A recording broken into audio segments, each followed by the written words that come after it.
안녕하세요. 저는 20대의 모든 순간을 함께했던 남자와 행복한 앞날을 꿈꾸며 결혼했다가 그것이 제 인생 말아먹는 길이란 걸 깨닫고 도망친 돌싱녀입니다. 앞으로 살아갈 날에 비하면 아무것도 아닌 그 10년이 뭐라고 그렇게 참고 살았는지. 지금 생각하면 한심하긴 하지만 그 순간에는 참다 보면 좋은 날이 꼭 찾아올 거라 믿어 의심치 않았었어요. 하지만 결과적으론 저는 이혼을 하게 되었고 이렇게 사연까지 쓰게 되었네요. 그러면 제가 이혼을 하게 된 사연 한번 들어보실래요? 저와 남편은 앞서 말씀드린 대로 10년 가까이 만난 장수 커플이었어요. 대학교 때부터 만난 저희는 오래 만나와서인지 양쪽 집에도 서로 왕래하며 서로의 부모님은 물론 형제 자매까지도 가까이하며 잘 지내곤 했죠. 저희는 각자 취업하고 30대가 되던 해에 결혼하게 되었고 양갓집에서도 큰 반대 없이 결혼을 허락해 주셨죠. 시댁은 친정에 비해 부유한 편은 아니었는데 시부가 퇴직하며 투자를 잘못하는 바람에 집도 팔고 전세살이하고 있었고 그나마 노후 자금으로 조금 빼놓은 것이 시댁 재산의 전부였어요. 그런 시댁과는 달리 친정엔 물려받은 재산이 있었어요. 아빠가 미리 투자 목적으로 사둔 건물이 많이 오르기도 했고 공실도 없이 세도 꽤 받던 터라 생활 걱정은커녕 일을 하지 않아도 따로 모이는 돈도 있으니 이 정도면 꽤 사는 정도였죠. 이러한 집안 차이에도 부모님은 괜찮다며 두 사람만 잘 살면 된다며 저희의 결혼을 지지해 주셨죠. 하지만 막상 결혼을 준비하는 과정에서 준비가 되지 않아도 너무 되지 않은 남편의 형편에 실망스러운 내색도 하시긴 했었습니다. 직장 생활을 한 지가 언젠데 모은 돈이 그렇게 없다는 게 말이 되니? 동훈이 집이야 아버지가 그렇게 되시면서 힘들어졌다고 쳐도 동훈이는 직장 생활을 하면서 어느 정도는 모아뒀을 거라 생각했는데 이건 거의 없는 거나 마찬가지지 않니? 이래서 살림살이도 못 사겠네. 엄마, 내가 돈 많고 능력 좋은 사람 만나서 결혼할 거면 동훈이랑 결혼한다고 했겠어? 엄마도 늘 그랬잖아. 젊어 고생은 사서도 한다고. 그러니까 너무 나쁘게만 보지 말고 그간 월급 받아 집안 돕는다고 따로 모으진 못했다고 좋게 생각해줘. 아휴, 누가 그걸 몰라서 이러니? 아무리 생각해도 고생은 너만 할 것 같아서 그래. 이렇듯 본격적인 결혼 이야기가 오가게 되며 남편이 수중에 가진 것이 너무 없다는 사실을 알게 되었지만 저는 상관없었어요. 남편과 시댁에선 형편상 집을 사는 것은 무리일 것이라고 저에게 솔직하게 말해주기도 했었고 제 생각엔 그건 큰 문제가 되지 않는다고 생각했으니까요. 저는 엄마에게 말했듯이 남편의 능력이나 시댁의 부를 보고 남편과 결혼하려는 게 아니었거든요. 그래서 집안 차이 정도야 대수롭지 않았고 집을 마련할 때도 굳이 어려운 남편이 아닌 상황이 되는 제가 마련하기로 했죠. 그렇게 마련한 집은 아빠의 권유로 제가 20대 중반에 사두었던 소형 아파트에서 신혼을 시작하게 되었죠. 저 덕분에 아들이 돈 한 푼 들이지 않고 자가 아파트에서 살게 되자 시모는 저에게 틈만 나면 이런 말을 하곤 했어요. 아유, 우리 예쁜 아가. 복덩이도 이런 복덩이가 또 없다. 네 덕분에 우리 아들이 집 걱정 없이 편하게 살겠구나. 나는 너희한테 바라는 거 없어. 그저 바란다면 너희가 그저 행복하게 잘 사는 거. 그거 하나 바란단다. 이렇게 저를 지나치게 치켜 세워주며 딱 하나 바라는 것은 저희가 잘 사는 것뿐이라던 시모는 신혼집으로 놀러 올 때마다 이런 말도 더불어 하곤 했어요. 역시 볼 때마다 좋구나. 집도 넓고 전망도 좋고 교통편도 좋고 어디 하나 빠지는 게 없어. 교통편은 좋긴 해요. 덕분에 그이나 저나 출퇴근할 때 편해요. 그렇지? 집값도 많이 오르지 않았니? 네가 처음 이 집 살 때에 비하면 한 2배, 3배 가까이 오르지 않았니? 네? 그게 계산해보진 않아서 자세히는 모르겠네요. 내가 계산해보니 2배는 훌쩍 넘은 것 같더라. 어쩌면 그 나이에 이런 집을 마련할 생각을 했는지 다시 생각해도 넌 복덩이야. 저조차도 알아보지도 계산해보지도 않은 집값을 시모는 시시때때로 계산하고 있는 듯 했고, 그런 시모의 모습이 이상하다 싶긴 했지만 그냥 그런 사람인가 보다 하고 별 대수롭지 않게 생각했어요. 그러던 어느 날부터인가 집에 음식이라든지 장봐둔 재료들이 없어지는 걸 느끼게 되었어요. 자잘하게는 친정에서 받아온 밑반찬부터 시작해 과일, 고기, 얼려둔 생선까지 감쪽같이 없어지는 것이 아니겠어요? 남편이 먹었다기엔 늘 집을 함께 나서고 저녁을 함께 먹기에 그럴 시간이 없었고, 도둑이 들었다고 생각하기엔 음식 위주로 사라지니 참 이상했죠. 그렇다고 제가 착각을 하고 있나 생각하기엔 바로 전날 사다 놓은 소고기부터 돼지고기까지 싹 없어지니 누군가 확실히 훔쳐갔다고 의심할 수밖에 없는 상황이었죠. 전 관리사무소를 찾아가 상황을 설명한 후 엘리베이터 CCTV를 돌려보게 되었고, 도둑의 정체를 알게 된 저는 경악을 금치 못했습니다. 그간 집안의 냉장고를 털어간 범인은 다름 아닌 시모였더라고요. 시모는 우리가 출근한 사이 아무도 없는 집으로 당당하게 들어가 음식들을 퍼나르고 있더군요. 두 눈으로 보고도 믿어지지 않는 상황들을 보며 저는 입을 다물지 못했죠.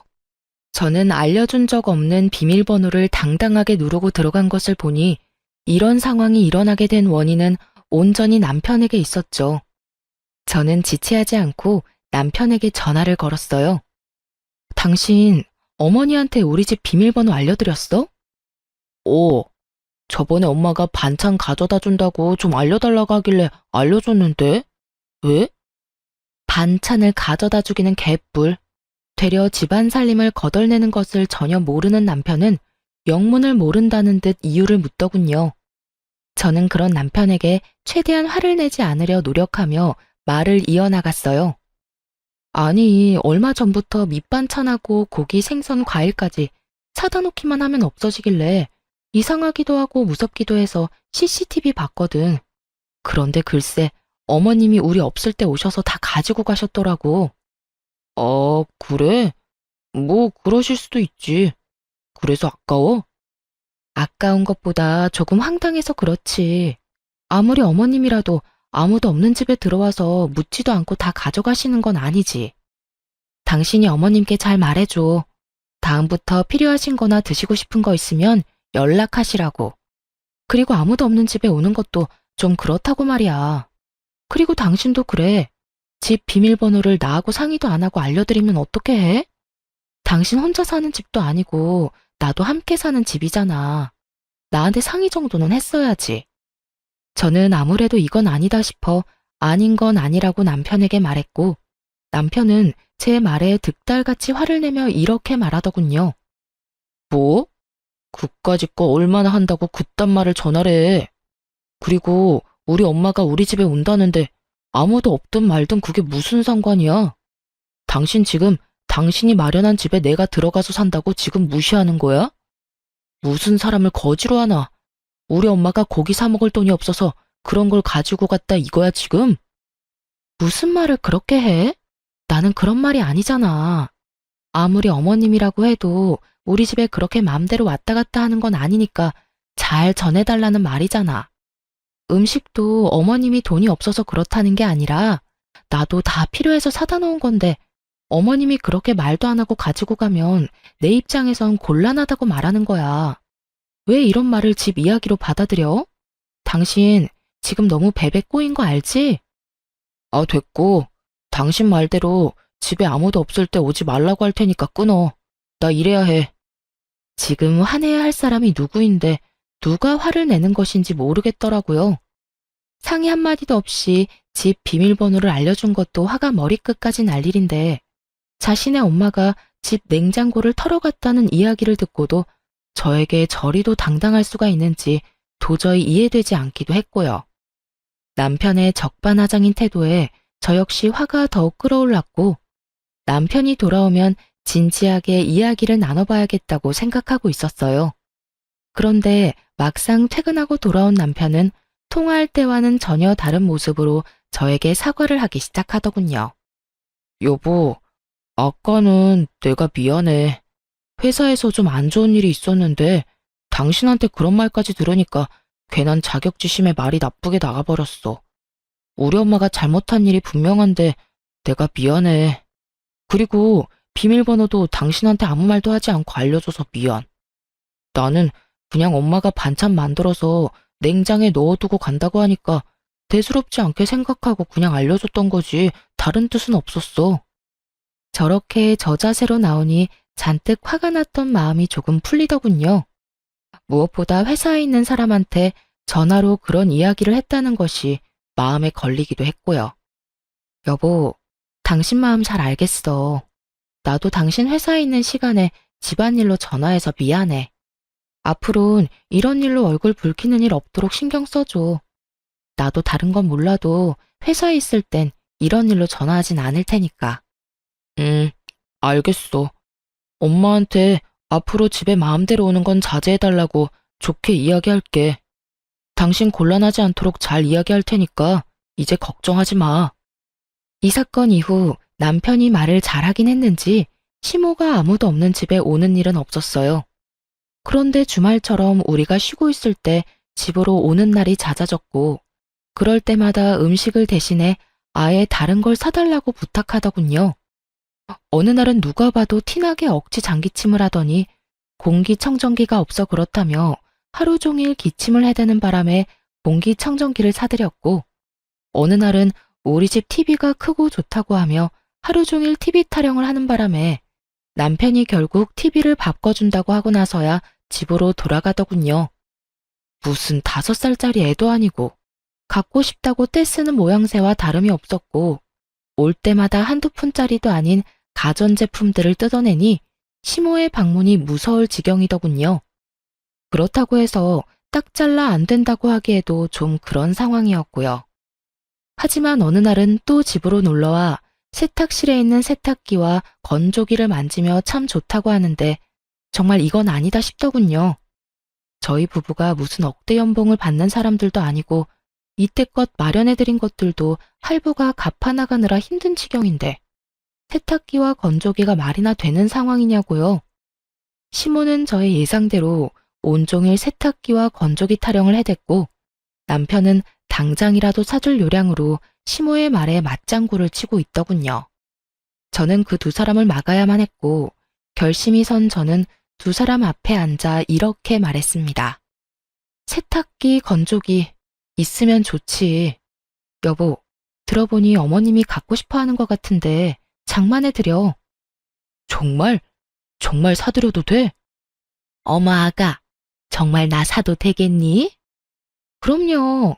사는 김에 우리 친정 것도 같이 결제하고. 우리 엄마도 세탁기하고 건조기 갖고 싶다고 했는데 이왕 사는 거 양쪽 집 똑같이 사드려야 하지 않겠어? 사는 김에 TV랑 공기청정기도 같이 사드리자.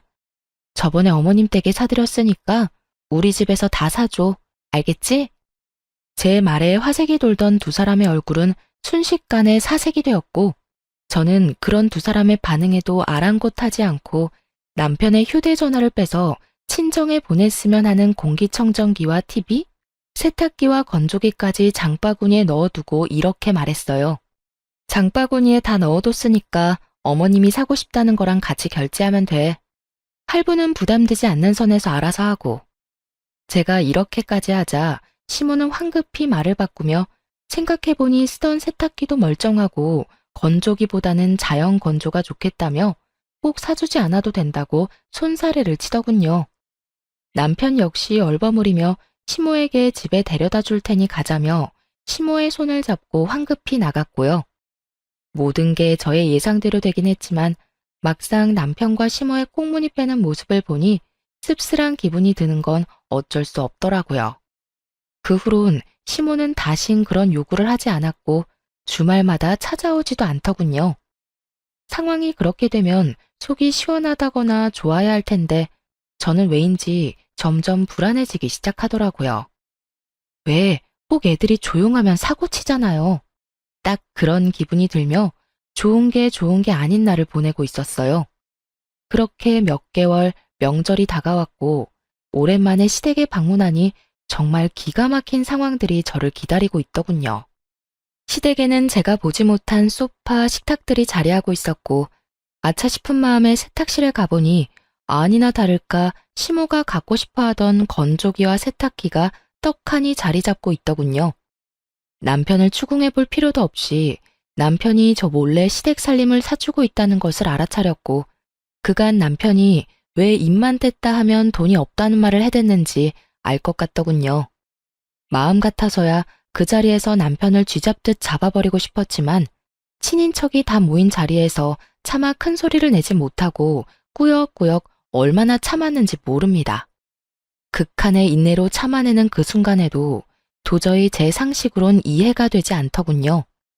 저희 친정은 제가 용돈을 드린다고 해도 저희 월급이라고 해봤자 뻔한데 본인들은 신경 쓰지 말고 저희 두 사람이나 잘 살라고 하는 판국인데요.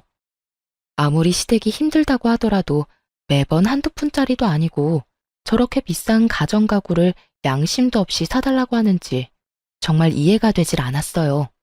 그것뿐이겠어요. 사달라는 사람이나 그렇다고 사주는 사람이나 이해되지 않는 것은 매한가지였어요. 저의 입은 굳게 닫혀 있었지만 급격하게 굳어지는 표정은 숨길 수 없었죠. 남편 역시 이런 제 심정을 알아챘는지 눈알이 빠지게 제 눈치만을 살피고 있더군요. 그렇게 화를 참아내는 사이 친정으로 가는 날이 되고 어른들에게 인사를 드리고 현관문을 나서는 순간 저는 듣고야 말았습니다. 아들, 이번 달에 준 용돈 벌써 다 써버렸어. 명절도 있고 해서 돈 나갈 때가 많지 뭐야. 그래서 말인데 용돈 좀 더 붙여주면 안 될까? 이건 또 무슨 말인가 싶더군요. 용돈이라니 저는 전혀 몰랐던 사실이었거든요. 눈을 반짝이며 돈을 요구하는 시모의 모습에 남편은 당황한 표정으로 나중에 이야기하자곤 하곤 황급히 저를 끌고 시댁을 벗어나더군요. 차에 타자마자 저는 참았던 말들을 토해내기 시작했어요. 아까 어머님 말 무슨 말이야? 설마 나 몰래 용돈 보내고 있었어? 그게 부모님이 힘들다고 하길래 결혼하기 전까지 드리던 용돈이 있는데 갑자기 뚝 끊으니까 많이 힘드신 모양이더라고. 그래서 조금 보태드리고 있었어. 당신이 화낼까봐 말 못했어. 미안해. 나한테 정말 미안한 마음이 있긴 해. 아까 보니까 소파, 식탁도 새 것이고 세탁기, 건조기도 저번에 어머님이 갖고 싶어 하던 모델이던데 그것도 당신이 다 사준 거 아니야? 맞아. 너무 갖고 싶어 하니까 모른 척하기도 그랬어. 그걸 말이라고 해? 우린 돈 안 모아? 우리가 무슨 억대 연봉 받는 사람들도 아니고 그렇게 버는 족족 시댁에 다 갖다 바치면 우리는 언제 모아서 언제 애를 낳아? 당신이 번 돈으로 당신 집 돕는 것까지 잘못됐다는 게 아니잖아. 적당히 해야지 적당히.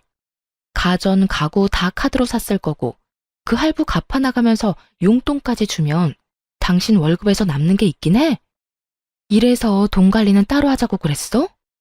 저는 참았던 울분을 쏟아냈고 남편은 입 꼭 다물고 반성을 해도 모자란 판국에 저에게 더욱 화를 내기 시작하더군요.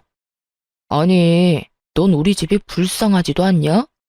너네 집은 잘 살아서 좋은 집에서 좋은 가구에 떵떵거리면서 살지만 우리 집은 그렇지도 않잖아. 그래서 그런 우리 부모님은 좋은 거 좀 쓰면서 편히 살라고 사줬어. 용돈도 그래. 내 동생이 능력이 되는 것도 아니고 우리 집은 그래도 능력이 되잖아. 능력되는 자식이 부모 좀 도와주겠다는데 그게 그렇게나 잘못한 일이야? 말이야 바른 말이지. 남편이 무슨 능력이 되는 자식인가요? 집도 제 명의, 적금도 저 혼자 드는 적금만 있는데요. 남편의 꼬라지를 보아하니 아마 가전 가구도 신용카드로 결제한 게 틀림없었죠. 땡전 한 푼 없는 빚쟁이가 저리도 큰 소리를 치는 꼴을 보니 참 한심하기 그지없더군요. 지난 10년 세월 동안 왜 저딴 놈인지 몰랐는지 제가 한탄스럽기도 하고요. 그렇게 한참 친정으로 가는 내내 저흰 차 안에서 크게 싸웠고 친정 앞에 도착하자 남편은 저만 내려둔 채 혼자 차를 몰고 가버리더군요. 연애할 때부터 화가 나면 혼자 화를 가라앉히는 것이 남편의 루틴이긴 했지만 명절에, 그것도 결혼하고 처음 맞이한 명절에 저딴 식으로 행동하니 어이가 없더라고요. 이미 가버린 사람 끌고 올 수도 없는 노릇이고 어쩔 수 없이 혼자 친정집에 들어갔어요. 남편은 그래도 신경이 쓰이긴 했는지 부모님께 전화를 걸어 회사 일이 너무 바빠 저를 집 앞에 내려다주고 바로 회사로 왔다며 죄송하다는 말을 해놓긴 했더라고요. 그나마 친정 부모님껜 큰 걱정 끼치지 않고 명절을 마무리할 수 있었죠. 그때쯤 되자 저의 마음은 이미 제 생각보다 많이 상해버린 후였고 매번 시댁 일 때문에 큰 소리가 나는 것도 점점 지쳐가더군요. 그 후 남편과 화해 비슷한 걸 시도하긴 했지만 명확히 해결된 것은 없었고 그저 표면적으로 화해를 했을 뿐 저희는 꼭 필요한 말만 주고받는 대면대면한 사이가 되어가고 있었습니다. 그렇게 저의 마음이 상해가던 어느 날 회사에서 일을 하고 있는데 갑작스럽게 고열이 나기 시작하더니 기운이 하나도 없더라고요. 그래서 급하게 오후 반차를 쓰고 병원에 들렀다가 오후 2시에 집에 도착했어요. 그런데 현관에 남편 신발이 떡하니 보이는 거 아니겠어요? 설마 했는데 집에서 컴퓨터를 하고 있는 남편과 마주치게 되었죠. 분명 아침에 저와 함께 출근을 했던 남편인데 집에 있으니 무슨 일인가 싶더군요. 처음엔 저처럼 몸이 좋지 않은가 싶기도 했지만 저를 발견하고 화들짝 놀라는 남편의 모습에 수상함을 느끼고 남편을 추궁하기 시작했죠. 당신 왜 집에 있어? 회사는?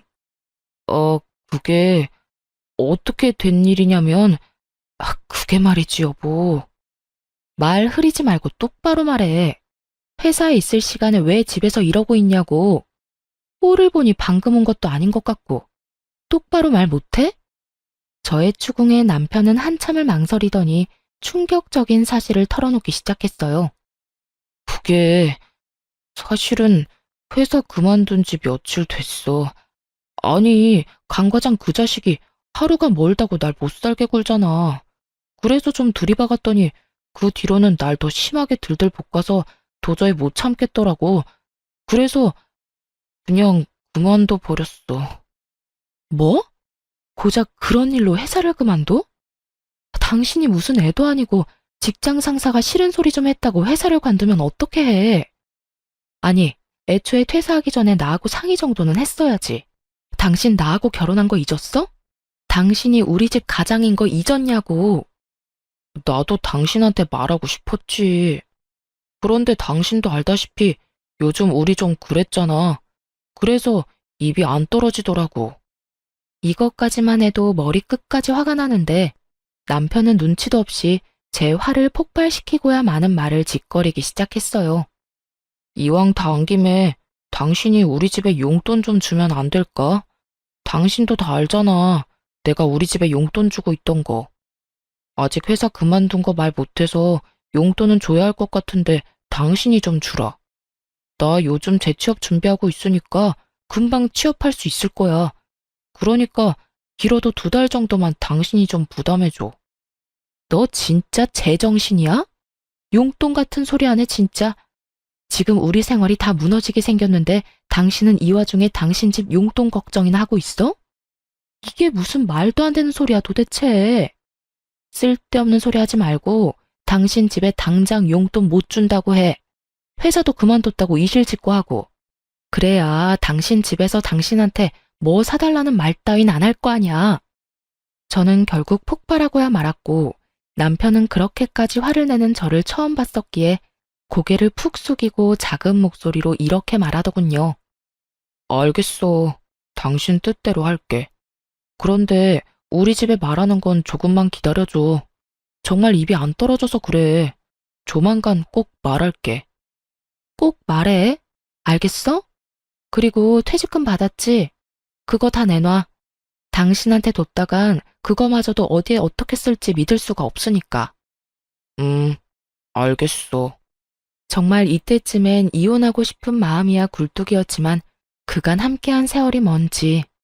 남편이 힘든 시기에 이 사람을 버린다는 것이 생각처럼 쉽지 않았고 무엇보다 그때까진 남편을 사랑하는 마음이 남아 이런 힘든 시기도 다 지나겠지 하며 애써 이혼에 대한 마음을 억눌렀죠. 그나마 다행인 것은 남편은 퇴직금의 일부로 카드값을 다 갚은 뒤였고 남은 퇴직금으로 한동안은 생활이 가능했던 터라 남편이 자신이 뱉은 대로 빨리 취업만 한다면 큰 어려움이 없는 상황이었죠. 물론 남편도 많이 반성한 것 같고 앞으론 상황이 점점 나아질 거라 믿었고요. 하지만 이런 저의 예상은 심으로 인해 산산조각이 나고 말았습니다. 남편의 용돈이 끊어지자 시모는 저에게 득달같이 연락을 하더군요. 아가, 혹시 바쁘니? 조금 바쁘긴 한데 잠시 통화할 시간은 돼요. 왜 그러세요? 무슨 일 있으세요? 그게 아범이 주던 용돈이 끊겨서 말이다. 들어보니 네가 돈 관리하기 시작했다고 하던데 우리한테 주던 용돈 좀 입금해다오. 어머님, 저희도 요즘 생활 힘들어요. 그래서 드리는 말씀인데 한동안은 용돈 못 드려요. 뭐? 용돈을 못 줘? 너희가 한 달에 버는 돈이 얼만데 그까짓 돈 몇 푼이나 된다고 그걸 못 준다고 쪼잔하게구니? 그러지 말고 좀 붙여주렴. 말이야 바른 말이라고. 그게 다 네 돈이니? 내 아들 돈이지 않니? 시모 말을 들어보니 남편은 아직 시모에게 퇴직 사실을 알리지 않은 듯 했어요. 당장이라도 남편이 백수라는 걸 알려버릴까 싶기도 했지만 남편의 부탁도 있고 해서 그저 안 된다고 딱 잘라 말하곤 전화를 끊어버렸습니다. 그 뒤로도 시모의 연락이 오긴 했지만 전 다 무시해버렸고 상황이 그렇게 되자 시모는 다시 저희 집을 들락날락하며 음식들을 다시 훔쳐가기 시작하더군요. 그까짓 고기, 과일이 얼마나 한다고 그렇게까지 예민하게 구냐 하는 분들도 계시겠지만 제가 챙겨주는 것도 아니고 훔쳐가듯 가지고 가니 기분이 상하는 건 당연했어요. 거기에다 매번 일주일치 장을 봐서 넣어두는데 그것만 해도 10, 20만 원 훌쩍 넘기는 건 다반사거든요. 그걸 하나도 남기지 않고 매번 털어가 버리니 장을 봐도 봐도 끝이 없었고 그 금액도 상식선을 넘어가기 시작하더군요. 그쯤 되니 전 도저히 참을 수가 없었고 남편에게 다시 한 소리 하게 되었죠. 오늘 어머님 또 다녀가셨어? 어? 나도 몰라. 오늘 나 면접 다녀온다고 집에 없었거든. 왜? 또 뭐 없어졌어? 아, 진짜 어머님 왜 그래? 매번 이게 뭐야? 장 봐놓으면 싹 가져가시고 또 다시 장 보면 또 와서 가져가시고 우리 생활도 빠듯한데 매번 두 집 살림 살아야 하잖아. 당신이 해결 좀 해봐. 이번 달 식비만 해도 100만 원 넘긴 지 오래라고. 정말 해도 해도 너무한다고 생각 안 해? 한 번만 더 이런 일 있으면 당신 입장이고 뭐고 회사 그만두고 백수 됐다고 다 말해버릴 테니까 그런 줄 알아? 뭐? 당신 말 참 너무하게 한다. 이게 다 당신이 우리 집에 용돈 안 줘서 그런 거잖아. 진작에 용돈 줬어 봐라. 우리 엄마가 이런 짓을 했겠어? 어디서 내 탓으로 다 돌리고 있어? 잘 들어. 이건 다 나하고 상의도 없이 회사를 그만둔 당신하고 아들 집 냉장고를 마치 자기네 집 냉장고인 양 생각하는 어머님의 이상한 사고에서 벌어진 거야. 그러니까 가짠지도 않게 내 탓으로 돌릴 생각 말고 해결이나 잘해. 알겠어? 저는 단호하게 집어주었고 이런 저의 태도에 남편은 틀린 말이 하나 없다고 느꼈는지 입을 다물어 버리더군요. 입을 다문 것과는 별개로 남편은 자존심이 상할 대로 상해버렸는지 알바라도 나가겠다며 쿠팡 일용직 알바를 다니기 시작했죠.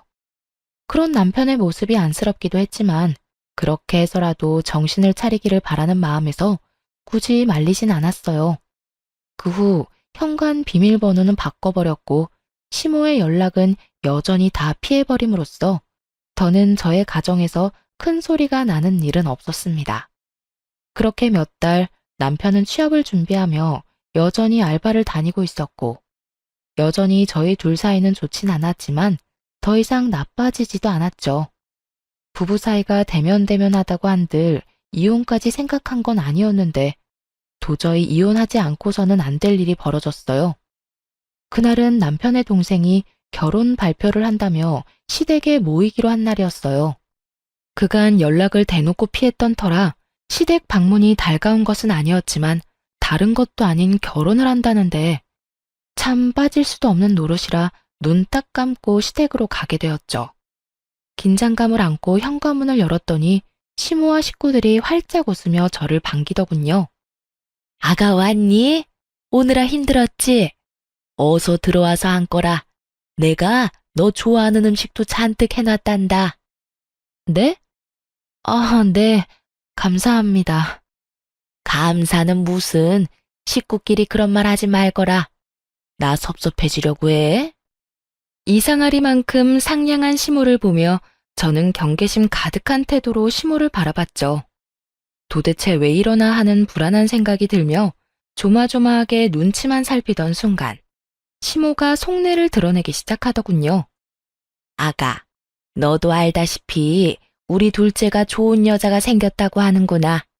네 동서대래가 글쎄 대기업에 다니고 있다지 뭐냐? 아, 그래요? 능력 좋은 동서가 들어오겠네요. 축하해요, 도련님. 그래서 말인데 그 집에서 글쎄 34평 아파트를 마련해서 왔으면 한다고 하지 뭐야. 너도 알다시피 우리가 그런 돈이 어디 있니? 우리도 전세 사는 마당에 그렇다고 해서 둘째가 모아둔 돈이 있는 것도 아니고. 설마 싶더군요. 한두 푼도 아니고 설마 저에게 지불해달라고 하는 건가? 하는 생각 말이에요. 하지만 불행히도 저의 설마는 맞아떨어졌고 시모는 제게 맡겨놓은 집이라도 되찾는 사람 마냥 더 뻔뻔하게 굴기 시작했죠. 34평이요? 요즘 뒷값 만만치 않아서 한두 푼도 아닌데 어떻게 해요? 그러니까 말이다. 그래서 내가 생각해 봤는데 너희 지금 사는 아파트 팔고 둘째네 집 좀 마련해주면 안 되겠니? 그 집 팔면 지금같이 역세권은 아니더라도 서울 근교 아파트 2채는 마련할 수 있다고 하더구나. 네? 그게 무슨 말도 안 되는 말이세요? 말이 안 되긴 뭐가 말이 안 된다고 그러는 거니? 잘 생각해봐라. 지금 네가 우리 둘째 안 도와줘서 대기업 다니는 여자랑 헤어지게 되면 한평생 우리 식구가 어쩔 수 없이 널 원망할 수밖에 없을 텐데. 너도 그 원망 평생을 듣고 살 바엔 그깟 아파트 팔아서 집 마련해주는 게 더 좋지 않겠어? 그리고 그냥 달라는 말도 아니다. 명색의 대기업 다니는 앤데 연봉이 오죽 높겠어? 우리 둘째가 어련히 다 갚을 거야. 그러니까 좋은 일 한다고 생각하고 좀 도와주렴. 내 말 알아들었지? 이 무슨 개떡 같은 말인지 모르겠더라고요. 만약 결혼을 못하게 된다면 그건 애초에 장가갈 돈 마련도 못한 도련님 탓이지. 그게 왜 제 탓이며 왜 한평생 제가 그 원망을 들어야 하나요? 그리고 누가 그 원망을 가만히 듣고 산다는 것인지 참 어이가 없더군요. 무조건 제가 다 해줄 거라 믿어 의심치 않는 시모를 보며 이렇게 말했어요. 어머님, 저는 그렇게 하기 싫어요. 34평 아파트 마련 못해서 결혼을 못하게 되면 그건 돈 한 푼 모으지 않은 도련님 탓이지 그게 왜 제 탓인가요? 그리고 어머님이 저한테 아파트 맡겨놓으셨어요? 왜 제 아파트 가지고 어머님이 팔아라 말아라 명령이신지 저는 도무지 알 수가 없네요. 뭐? 너 참 말 섭섭하게 한다. 우리 가족이지 않니? 가족끼리 다 나누고 사는 거지. 그렇게 선 그어가며 살면 못 쓴다. 어머님, 저는 저희 친정 식구들끼리도 다 나누고 살진 않아서요. 지금 사는 집 처음 분양받았을 때 아빠가 주신 돈도 저 한 푼도 빼지 않고 다 갚았고요. 그 뒤로 저희 부모님은 저 힘들까봐 제가 주는 용돈은 받지도 않으세요. 그런데 제가 왜 친정에도 주지 않는 도움을 시댁에 줘야 하는지 모르겠네요. 그래서 정말 못 도와준다, 이 말이니? 네, 저는 절대로 못 도와드려요. 시댁에서 저에게 집을 맡겨둔 것도 아니고 부탁하는 주제에 당당한 것도 황당한데 제가 도와줄 것이 당연하다는 듯 몰고 가는 시모의 태도에 저는 더욱 화가 나더군요. 거기에다 더욱 화가 나는 것은 남편의 태도였어요. 시종일관 말도 안 되는 소리를 짓거려대는 시모의 말엔 가만히 있던 남편놈은 제가 단호하게 안 된다고 하자 득달같이 화를 내며 달려드는 것이 아니겠어요? 당신 정말 너무한다. 그까지 집 좀 팔면 되는 거지. 그게 뭐가 힘들다고 엄마가 저렇게까지 말하는데 딱 잘라서 안 된다고 해? 그까지 집? 당신이 그까짓이라고 말할 상황이 된다고 생각해? 제발 말하기 전에 당신 상황이나 되돌아봐. 도와줄 능력이 안 될 것 같으면 함부로 나서지도 말고. 알겠어? 뭐? 나서지도 말라고? 당신 진짜 말이 너무 심한 거 아니야? 내가 그래도 당신 남편인데 그딴 식으로 말할 거야? 심한 건 당신 집이겠지. 다른 것도 아니고 내 집을 팔아라 말아라 하는데 이건 심하다고 생각 안 해? 그리고 당신이 내 남편이 맞긴 해. 어떻게 남편이란 사람이 이런 상황에서 내 편을 들기는커녕 두 팔이 모자라게 당신 집만 감싸고 돌 수가 있어. 누가 봐도 말도 안 되는 요구를 하는 이 상황에서. 저와 남편은 시댁 식구가 있는 앞에서 언성을 높이며 싸우기 시작했고, 그런 저를 보던 시모는 저에게 삿대질하며 소리를 지르기 시작했어요. 이런 너같이 버릇없는 년은 생전 처음 본다. 여기가 어디라고 감히 내 아들한테 그딴 식으로 말하는 것도 모자라 고함을 질러대? 니까짓 게 뭐라고 내 아들한테 그딴 식으로 구냐 이 말이다. 년이라니요. 제가 뭘 잘못했다고 욕까지 들어먹어야 하나요? 욕먹을만 하니까 욕먹는 거겠지. 내가 미쳤다고 멀쩡한 사람한테 욕이나 하겠어? 하여튼 다 됐고 나는 너같이 막대 먹은 며느리는 필요 없으니 당장 내 아들하고 헤어져. 시모의 입에선 결국 헤어지라는 말이 나오고 있었고 헤어지라고 하면 제가 겁이라도 먹을 거라 생각했는지 의기양양한 표정으로 저를 바라보고 있더군요. 거기에다 남편 놈까지 합세해 저를 협박하기 시작하는데 속이 참 답답하더라고요. 그래, 엄마 말이 다 맞아. 나도 당신같이 가족 도울 줄 모르고 자기 입속밖에 모르는 이기적인 여자랑은 더는 못 살겠으니까 이혼하자. 이 난장판인 상황에서 남편의 말을 듣는데 제 머리가 오히려 맑아졌다면 여러분은 믿기세요? 무슨 부귀영화를 누리겠다고 왜 바보같이 이 거지 같은 상황을 참고 또 참으며 이혼만은 절대 안 된다고 생각했는지.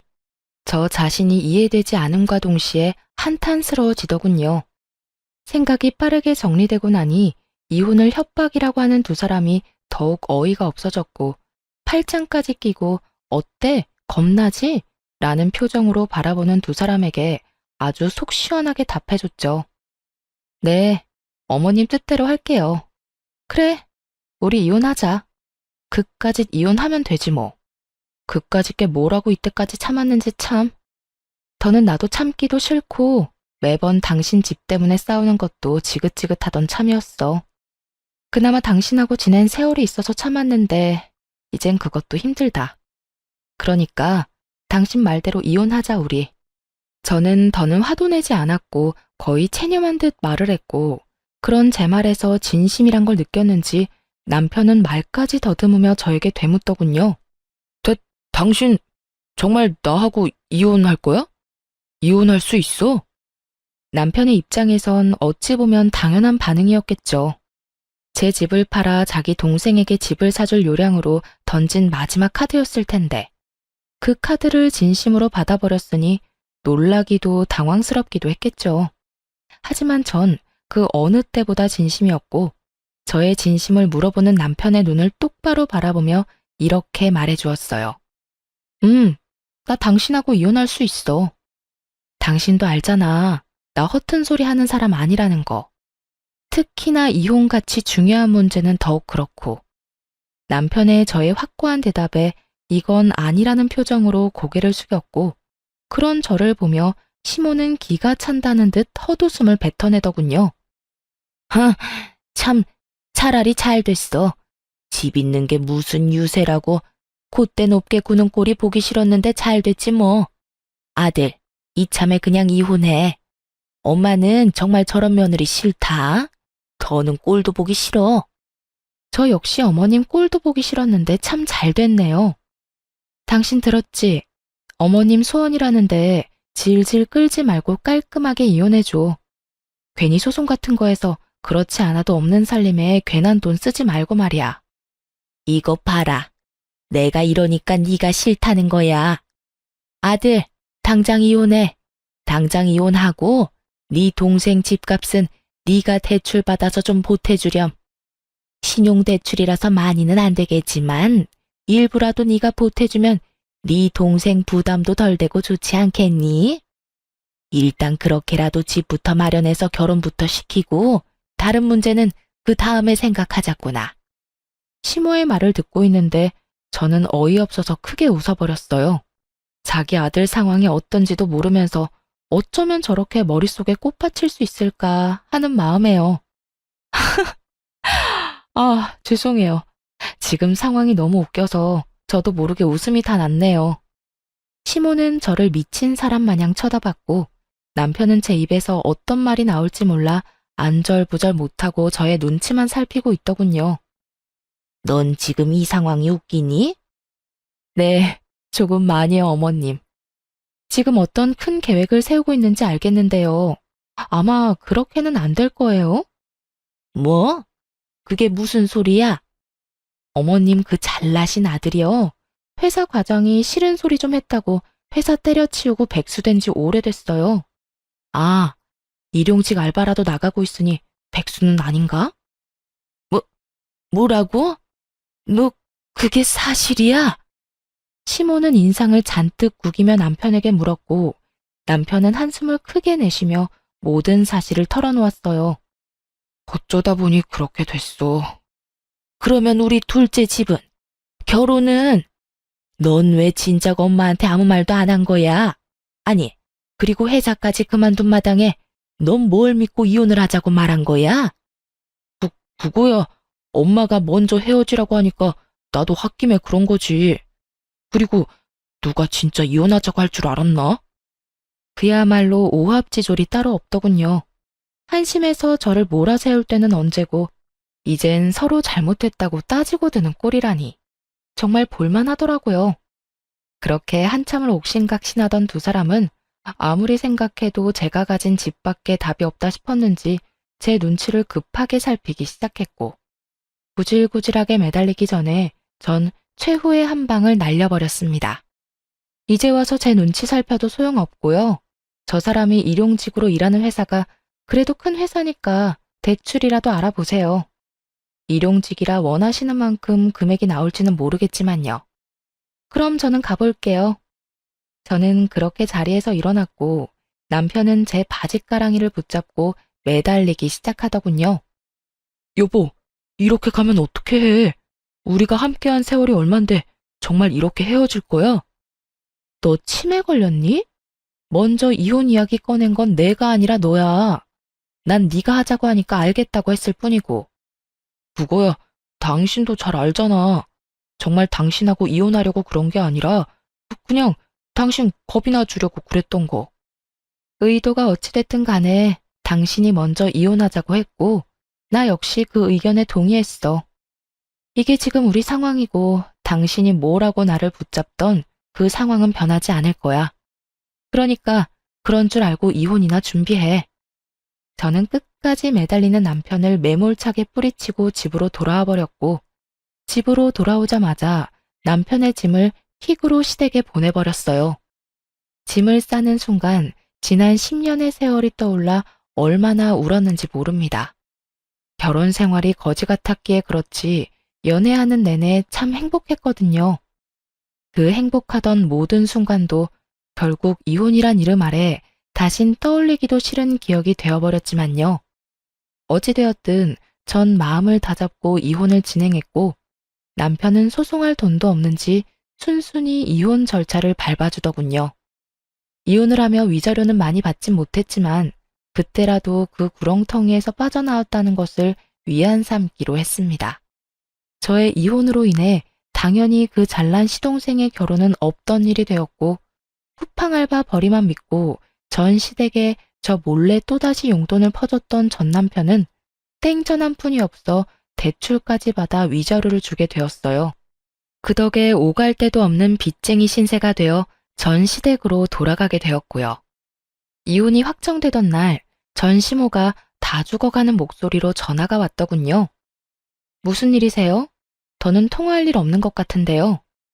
아가, 그러지 말고 다시 한번 생각해보면 안 되겠니? 이제 와서 생각해보니 내가 도대체 무슨 짓을 했는가 싶더구나. 너 같은 복덩이한테 내가 감사한 줄도 모르고 그간 너무 심했다 싶어. 왜요? 백수의 빚쟁이까지 된 아들 데리고 살려니까 앞날이 캄캄하세요? 그래서 이제 와서 저한테 이렇게 용서를 구하시는 거예요? 꼭 그래서 그런 게 아니라 너희 둘 서로 많이 사랑했지 않니? 괜히 내가 너희 사이를 갈라놓은 것 같아서 마음이 편치 않아서 그래. 그러니까 다시 한 번만 생각해보면 안 되겠니? 내가 이렇게 용서를 구하마. 전시모는 떨리는 목소리로 잘못을 뉘우쳤다며 제발 한 번만 용서해달라고 굽신거렸어요. 더는 대꾸할 가치도 없다고 느낀 저는 그대로 전화를 끊어버렸고요. 끊어버린 후에 바로 차단까지 해버렸어요. 그 후론 연락이 닿는 일은 없었고 전 남편도 저를 찾아오거나 하진 않더군요. 그렇게 질기고도 구질구질한 인연이 끝난 후 저는 누구보다 잘 지내고 있습니다. 전 시모의 말대로 아파트 값이 많이 오른 저의 첫 집은 시세에 맞게 잘 처분해 큰 이익을 남겼고 집을 판 돈으로 회사에선 좀 멀긴 하지만 오랜 저의 로망이었던 주택을 매매했네요. 요즘 혼자 사는 재미를 제대로 느끼고 있어요. 주말이 되면 마당 정원 꾸미는 맛에 푹 빠져 시간 가는 줄 모르고 살고 있거든요. 노동을 하면 잡생각이 들지 않은 점이 좋기도 하고 다 하고 나면 몸도 마음도 뿌듯할 만큼 멋지게 변해 있는 정원을 보는 재미도 있고요. 더없이 좋은 취미 생활이라고 생각이 드네요. 저에게 잘 맞기도 하고요. 전 남편과 함께 했던 세월이 길었던 만큼 정신적 스트레스가 아예 없었던 건 아니었어요. 당할 만큼 당했고 질릴 만큼 질렸기에 힘들지 않을 거라 생각했는데 현실은 그렇지 않더라고요. 때때로 좋았던 기억이 떠오르기도 하고 벅차게 행복했던 기억이 떠오르기도 하고요. 그렇다고 해서 후회는 하지 않으니 좋았던 건 좋았던 대로 두면 언젠가는 무뎌질 거라 생각하고 있어요. 그리고 생활이 안정되고 혼자 된 생활에 적응하고 나니 진작 이혼할 것을 왜 꾸역꾸역 참고 살았나 싶은 생각이 들기도 하고요. 이 정도면 꽤 만족스러운 이혼 후기 아닐까요? 이로써 저의 긴 사연은 끝이 났습니다.